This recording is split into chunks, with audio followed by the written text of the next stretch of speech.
कैसे पैसे आवत बेहोश हो जाती कितना जने स्टोरी में बियोस तो ही नहीं गर्मी इतना पड़त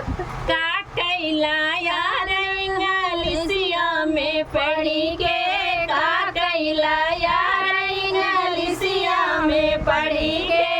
बाघ बिकी गईले बगीचा बिकी गईले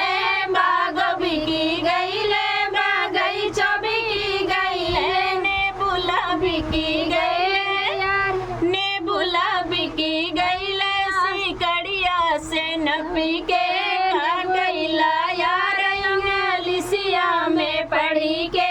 का कैला यार इंग्लिशिया में पढ़ी के कुवनो बिकी गईले जगतियो बिकी गईले कुवनो बिकी गईले जगतियो बिकी गईले घड़ीला बिकी गईले घड़ीला बिकी गईले सिकड़िया से नपी के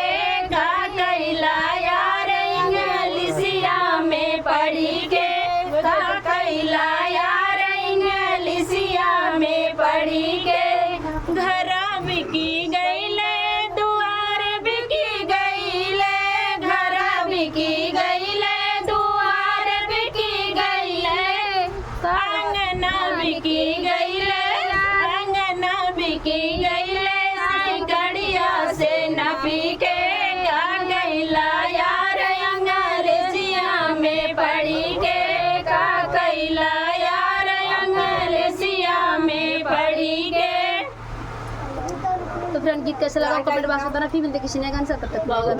गर्मी तो बाइक वेट गर्मी करे चला बारे नहीं लगे बैठा का हम लोग हीटर है का हेलो है ज्यादा डबल टेंपरेचर देखो सेम गर्मा तो हां हां ये मान लो ज्यादा गर्मी